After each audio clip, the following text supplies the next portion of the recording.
The screen on my laptop didn't flicker. It didn't glitch. It just stared back at me with a bright, red box that ruined my life in 2 words. Access denied. It was a Monday morning, the kind of day that usually started with coffee and code. I tried to log into the admin server for Kaleidoscope AI, the startup I had spent the last 3 years building from scratch. I typed the password again. Denied.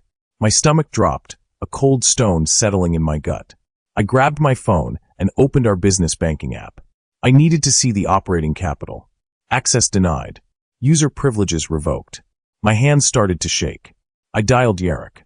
It rang once, twice, and then it went straight to voicemail. I called again. Voicemail. Panic began to claw at my throat. My name is Kian Cross. I'm 47 years old, a software engineer, and the creator of the Echelon algorithm. I was supposed to be the CTO of the fastest-growing AI company in the city.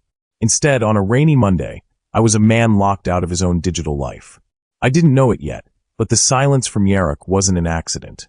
It was the first shot in a war I didn't even know I was fighting. I grabbed my keys and ran out the door, praying it was just a technical glitch.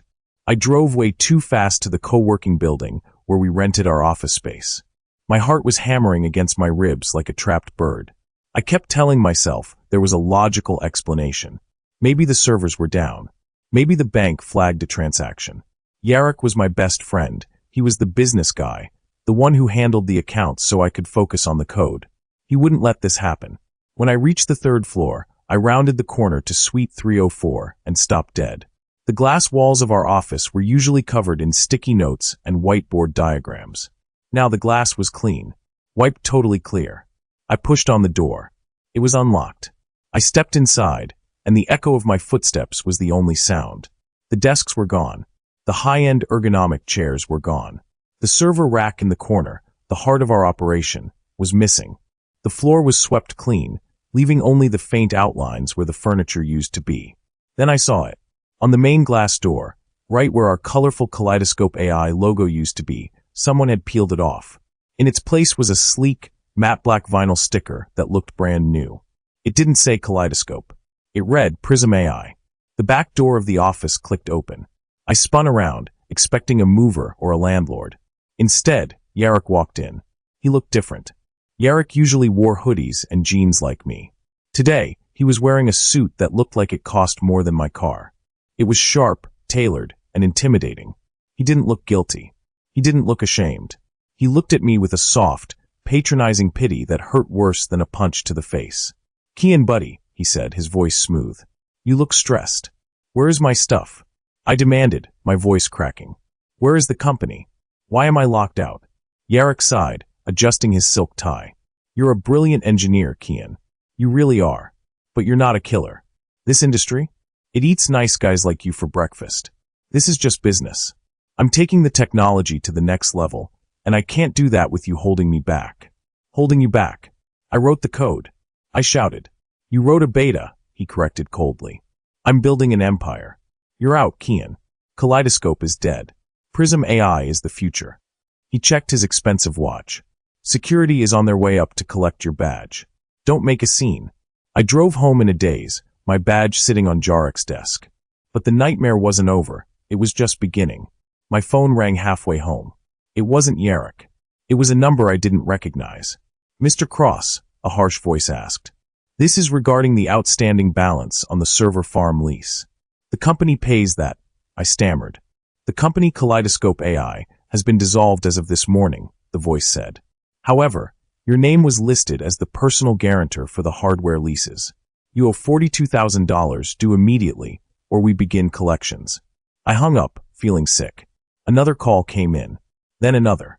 It was the office space lease. The corporate credit cards. Yarek hadn't just fired me. He had systematically dissolved our legal entity, transferred the assets to his new company, and left me personally responsible for every single debt we had acquired. I checked my personal savings. I had enough for maybe 2 months of rent. But with these business debts piling up, I was underwater instantly. By the time I walked into my apartment, I wasn't just unemployed. I was effectively bankrupt. Yarek had planned this for months. He had set me up to take the fall while he walked away clean. A week later, I was sitting on the floor of my apartment. I had started selling my furniture just to keep the lights on. I felt hollow, a shell of the person I was just 7 days ago. I opened my laptop, the only piece of tech I had left, and logged onto a popular local tech blog. I didn't even have to search for it. It was the banner headline. There was Yarek, smiling that charismatic smile, wearing that same expensive suit. The headline screamed, Yarek Torres, CEO of Prism AI, unveils revolutionary tech. I clicked the article, my hand trembling with rage. The text described him as a visionary. It quoted him talking about the echelon algorithm as if it were his own child. He used my words. He described the architecture I had drawn on napkins 3 years ago. He was pitching my life's work to the world, and the world was eating it up. This is a breakthrough in design AI, the article quoted him. A vision I have cultivated for years. He had stolen my code. He had stolen my money. He had stolen my reputation. He really believed he had won. He thought he had taken everything from me. I closed the laptop, staring at my reflection in the black screen. Yarek was smart, but he had made one fatal assumption. He forgot to check the paperwork. I sat in the dark, holding my phone. I needed someone on my side. I thought of Zia, our lead engineer. She was brilliant, loyal, and she knew my coding style better than anyone. Surely, she would know that Yarek couldn't have written the echelon code. I dialed her number. It rang 4 times before she picked up. Hello. Her voice was sharp, guarded. Zia, it's Kian, I said, relief washing over me. Thank God. Listen, you have to know what Yarek did. He locked me out. He stole the... Kian, stop, she cut me off. Her voice was ice cold. Yarek told us everything. I froze. What did he tell you? He told us you cracked, she said, sounding disappointed. He said the pressure of the launch was too much for you, that you had a mental break and abandoned the project. He said he tried to help you, but you walked away. That's a lie. I shouted. Zia, he stole the company. We're with Prism AI now, Kian, she said firmly. Yarek gave us all raises and stock options. We have work to do. Don't call me again. The line went dead. I lowered the phone slowly. Yarek hadn't just stolen my business. He had assassinated my character. To the team I built, I wasn't the victim. I was the quitter who abandoned them. I was completely alone. 3 days later, the eviction notice was taped to my apartment door. I had 30 days to vacate. I stood in the middle of my living room, surrounded by cardboard boxes. I was packing away my life, preparing to move back into my parents' basement in another state. I opened my old rusty file cabinet to empty it out. It was full of junk, old utility bills, tax returns, and takeout menus. I grabbed a handful of papers to throw into the trash bag. Then I saw it. It was a thick blue folder, jammed all the way at the back. I hadn't looked at it in over a year. I pulled it out and opened it. Inside was a heavy, cream-colored document with a gold seal. United States Patent and Trademark Office. It was the official utility patent for the echelon algorithm. I stared at the date stamped on the bottom. I had filed this patent 6 months before Yarek and I ever started Kaleidoscope AI. I had filed it as a personal inventor, long before we signed any partnership agreements. I traced my finger over my name listed as the sole inventor and owner. My heart stopped beating for a second, then restarted with a violent thud. I sat on the floor, the document trembling in my hands. My mind raced back to the early days. Yarek was the business guy. He handled the LLC formation, the bank accounts, and the investor pitches. He was obsessed with the surface-level things, the logos, the office space, the website design. He always said, Kian, you handle the tech, I'll handle the paperwork. He had handled the paperwork for the company, yes. But he had been so arrogant, so focused on stealing the business, that he forgot to check the actual foundation. He assumed that because we were partners, the code automatically belonged to the company. But it didn't. The patent proved the echelon algorithm was my personal property. I had never assigned the rights to Kaleidoscope AI. I certainly never assigned them to Prism AI. Yarek had stolen the furniture. He had stolen the employees. He had stolen the brand. He had built a $50 million house. But looking at this piece of paper, I realized something that made me smile for the first time in weeks. He had built his house on my land, and he didn't even know it. I used the very last limit on my credit card to book a 1-hour consultation with Ms. Thorne. She was a shark of a patent attorney, known for destroying tech giants in court. Her office was glass and steel, overlooking the city. I walked in wearing jeans and a worn-out hoodie, looking like the bankrupt failure I was. Ms. Thorne looked at me over her glasses, clearly unimpressed. "You have 10 minutes, Mr. Cross," she said, checking her watch. "Make it count." I didn't say a word. I just slid the magazine with Jarek's face on the cover across the desk. Then, I placed the patent document right on top of it. She looked at Jarek's photo. Then she picked up the patent. She read the abstract. She checked the filing date. She checked the owner's name. Then she looked back at the magazine article where Jarek claimed he invented it. Her eyes went wide. She sat up straighter in her chair. "This is the core technology for his new venture?" she asked, her voice sharp. "It's the only technology," I said. "Without that code, Prism AI is just a cool logo." Ms. Thorne smiled, and it was a terrifying thing to see. "He never licensed this from you?" "Never." "Then he is walking into a minefield," she whispered. Ms. Thorne picked up her office phone immediately. "We can draft a cease and desist letter right now," she said, her energy shifting into attack mode. "We can file an emergency injunction. We can shut down his servers by tomorrow morning. We can stop Prism AI before it even gets off the ground."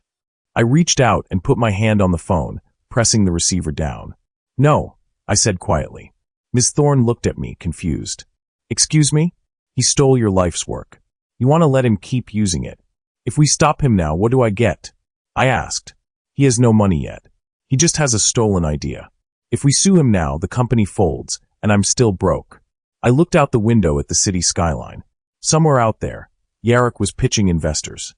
"I don't want to stop him," I said, my voice hardening. "I want him to succeed. I want him to raise millions. I want him to build the infrastructure, hire the staff, and get the funding. I want him to build my company for me." Ms. Thorne slowly took her hand off the phone. She looked at me with a new level of respect. "You want to wait," she realized. "Yes," I said. "Let him fill the bank account. Then we take it all." As if on cue, the news broke 3 weeks later. I was eating instant noodles in my dimly lit apartment when my phone buzzed with a tech blog alert. Prism AI secures $50 million in series of funding. I almost choked. I clicked the link. There was Jarek, standing in front of a construction site, wearing a hard hat and holding a shovel for a groundbreaking ceremony. The article said he was building a massive, all-glass headquarters downtown. He was on the cover of Wired magazine with the caption, "The new face of AI." He was doing exactly what I hoped he would do, but it still felt like a knife twisting in my gut. He was taking that $50 million, money that should have been ours, and spending it to build a monument to himself. Ms. Thorne called me immediately. "Did you see it?" she asked. "I saw it," I replied, staring at the zeros in the headline. "That $50 million is now part of the company assets," she said, her voice calm and predatory. "He's filling the vault. Every dollar he raises, every server he buys, every contract he signs, he's doing it on the back of your patent. He's building a $50 million palace on quicksand." "Let him build it," I said, though my hands were shaking. "Let him finish the roof." The months that followed were the longest of my life. While Jarek was flying private jets and giving TED Talks, I was living like a ghost. I took a menial job as a freelance coder, fixing bugs for small websites just to pay my rent. I ate cheap food. I wore old clothes. I avoided old friends because I couldn't bear to tell them the truth yet. But every night, I went to work on my real project. I wasn't writing code, I was building a case. I documented everything. Every press release where Jarek claimed he wrote the code. Every demo video where he showed off the Echelon interface. Every interview where he lied about the origin of the algorithm. I printed them out and organized them into binders for Ms. Thorne. It was a strange kind of torture. I watched my best friend live my dream life using my invention. He looked so happy, so confident. He truly believed he had gotten away with it. He thought I was gone, defeated, a footnote in his history. He had no idea that every time he opened his mouth, he was just adding another zero to the settlement check. Then, the email arrived. It wasn't personal. It was a mass marketing blast sent to thousands of people in the tech industry. "You are invited to the future." It was an invitation to the Prism AI global launch. The email promised a live-streamed keynote speech where Jarek would officially release the software to the public. It was going to be a massive event held at their newly finished glass headquarters. I stared at the screen. This was it. This was the moment he would officially sell a product he didn't own. I forwarded the email to Ms. Thorne. "Is this the time?" I typed. Her reply came back 2 minutes later. "It's perfect. He'll have his investors, the press, and the public all in one room. We won't just serve him a lawsuit. We'll serve him a reality check. Be ready. My heart started pounding. The waiting game was over. Yarok wanted the world to witness his triumph. I was going to make sure they witnessed his execution. Launch day was bright and sunny. I drove to the new Prism AI headquarters. It was a stunning building, wrapped entirely in glass, reflecting the city skyline. It looked expensive. It looked powerful. I parked my beat-up sedan blocks away and walked to the entrance. I wasn't wearing a suit. I wore a simple, clean gray polo shirt and slacks. I didn't want to stand out. I wanted to look like just another anonymous tech worker or curious freelancer. Security was tight, but the event was open to the public if you registered. I scanned my QR code at the door. The scanner beeped green. "Welcome to the future," the greeter said cheerfully. I walked into the auditorium. It was packed. The air smelled like expensive cologne and anticipation. In the front row, I saw them, the venture capitalists. The investors who had put up the $50 million. They looked smug and happy, expecting a massive return on their investment. I found a seat in the very back row, in the shadows. I checked my phone. Ms. Thorne texted, "We are in position outside, waiting for your signal." The lights in the auditorium dimmed. Dramatic music swelled, shaking the floorboards. A massive screen on stage lit up with a countdown. 3, 2, 1. Spotlights blasted the center stage, and Yarok walked out. The crowd erupted. He looked like a rock star, waving to the cheering audience. He wore a headset microphone and paced the stage with an energy that was infectious. They said it couldn't be done. Yarok shouted, his voice booming through the speakers. They said we were just dreamers. They told me that this level of artificial intelligence was impossible. He paused for dramatic effect, looking directly at the investors in the front row. "But I built this," he roared, tapping his chest. "I spent sleepless nights coding this vision. I created this future for you. Ladies and gentlemen, I give you Echelon." The screen behind him exploded with graphics of my code. My algorithm. He was claiming it explicitly. He was selling it live to the world. He was standing on top of the mountain, beating his chest. I pulled my phone out of my pocket. My thumb hovered over the send button to Ms. Thorne. "Enjoy the view, Yarok," I whispered. "It's a long way down." Yarok held up a sleek, silver tablet for the cameras. On the massive screen behind him, the Prism AI logo spun and locked into place. "This isn't just software," Yarok whispered into his microphone, drawing the audience in. "This is the engine of the new world. And it is available, right now." The crowd roared. The applause was deafening. Yarok basked in it, closing his eyes and spreading his arms wide like a savior. He had done it. He had successfully launched the product. In his mind, he was now untouchable. I looked down at my phone. My thumb was hovering over the text message I had typed out 10 minutes ago. Just one word. Now. I took a deep breath. I thought about the empty office. I thought about the eviction notice. I thought about the visionary articles that erased my existence. I wasn't just pressing a button. I was detonating a bomb that had been ticking for 17 months. I pressed send. Message delivered, the screen read. I looked up. For a moment, nothing happened. Yarok was still smiling, soaking in the adoration. Then, the double doors at the side of the auditorium pushed open with a heavy thud. The light from the hallway cut through the dim room. The heads of the people in the back rows started to turn. It had begun. It wasn't security that walked through the doors. It was Ms. Thorne's team. 6 legal aides, dressed in sharp black suits, marched down the side aisles with military precision. They didn't look at the stage. They didn't look at the crowd. They moved with a terrifying calmness that instantly made the room feel uneasy. They were carrying heavy, spiral-bound documents. Yarok didn't see them at first. He was too busy pointing to the screen, explaining the projected revenue models. But the audience noticed. The clapping started to die down, replaced by a confused murmur. The legal team didn't stop until they reached the front row, the VIP section. This was where the money sat. The venture capitalists, the board members, and the key investors who had poured $50 million into Yarok's pocket were all sitting there, smiling. The aides stopped in front of them. Without saying a word, they began to hand out the packets. They placed one thick document into the hands of every single investor. It looked like a press kit or a commemorative gift. Iona, the lead investor and the woman who controlled the board, took the packet with a polite smile. She thought it was part of the show. She opened the cover. Her smile vanished instantly. From my seat in the back, I watched the energy in the front row shift from celebration to horror in seconds. Iona stared at the first page of the packet. It was a high-resolution copy of my USBTO utility patent. It showed the date, filed 3 years ago. It showed the owner, Kian Cross. It showed the technology, the exact algorithm Yarok was currently pitching on stage. She flipped the page. The next document was a filed court complaint, Cross versus Prism AI et al. It was a lawsuit for $500 million in damages for willful patent infringement and fraud. The color drained from Iona's face. She looked at the investor next to her. He was reading the same thing, his mouth hanging open. They realized the truth instantly. Yarok hadn't built a company. He had sold them stolen property. Every dollar they had invested was now frozen, liable to be seized by the court. On stage, Yarok finally noticed the disturbance. He faltered mid-sentence. I see our investors are excited about the figures, he joked nervously, trying to keep the momentum going. But wait until you see the user interface. The front row didn't look up. They were furiously flipping through the legal proof of Jarek's betrayal. The air in the room turned ice cold. Iona stood up. She didn't wait for a microphone. She didn't wait for permission. She just stood up, right in the middle of the keynote. Yarok blinked, blinded by the stage lights. Oh, we have a question from our lead partner, Iona. He tried to keep his smile, but his eyes were darting around in panic. Iona didn't ask a question.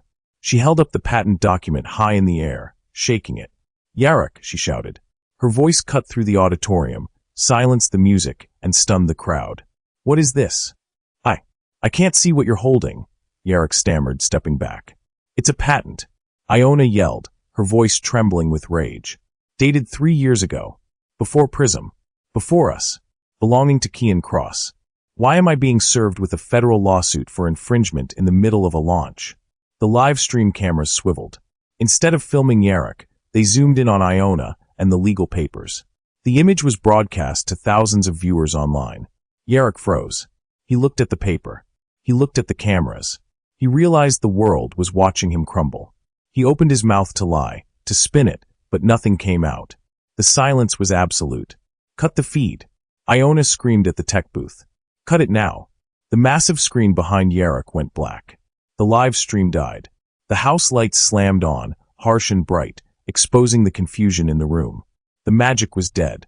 Security. Iona barked. Clear the room. Press, get out. Now. The investors were already moving.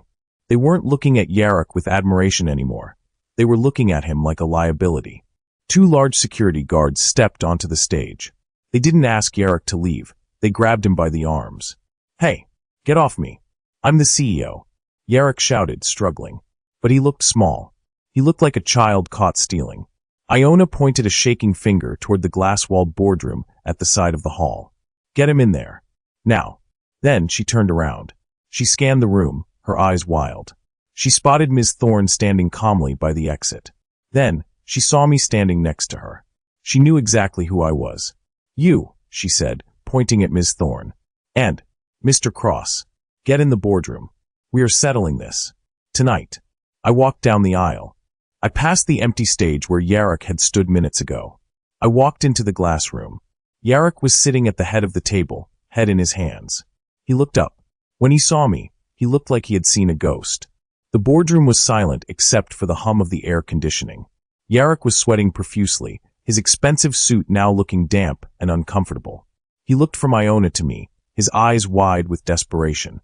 That's just a technicality. Yarok stammered, pointing at the patent. That was our IP. We were partners. The company owns that code. Ms. Thorne didn't even sit down. She tossed the heavy binder onto the glass table with a loud thud. It was never your IP, Yarok, she said, her voice cutting like a knife. Look at the filing date. Kian filed for this patent 6 months before Kaleidoscope AI existed. He filed it as an individual. He never assigned the rights to the company. He never licensed it to you. She turned to Iona and the other investors. Yarok stole the idea, Ms. Thorne explained calmly. But legally, he built a $50 million car, and my client owns the engine. Without Kian's permission, Prism AI cannot operate. You have invested $50 million in a company that is legally barred from selling its only product. Iona looked at Yarok with pure disgust. Is this true? She hissed. Did you build this company on a patent you didn't own? Yarek opened his mouth, but no words came out. He slumped in his chair. The truth was out. The visionary was just a thief. The atmosphere in the room shifted instantly. Yarek was no longer the CEO. He was a liability. Iona turned her back on him completely. She looked at me. Her expression softened, but her eyes were calculating. She was a businesswoman, and she was watching her $50 million investment burn to the ground. Mr. Cross, Iona said, her voice steady. We are in a very difficult position. We have $50 million sitting in a frozen account. We have a building. We have a staff. But we don't have the product. She took a deep breath. If you continue with this lawsuit, you will destroy Prism AI. The money will be eaten up by legal fees. Nobody wins. You get your patent back, but the company dies. She leaned over the table, looking me dead in the eye. So let's make a deal. What do you want? A settlement? $10 million? Royalty payments? I looked around the room. I looked at the glass walls. I looked at the view of the city. I looked at Yarek, who was staring at the floor, defeated. I didn't want a payoff. I didn't want silence. I don't want money, I said quietly. Then what? Iona asked. I leaned forward. I want everything. The room went deadly quiet. Jarek's head snapped up. You can't be serious, he whispered. I am very serious, I said to Iona. I am the only person who can legally run this company. I own the patent. I wrote the code. If you want to save your investment, you need me. Iona looked at her fellow board members. They nodded. They didn't care about Yarek. They cared about their money.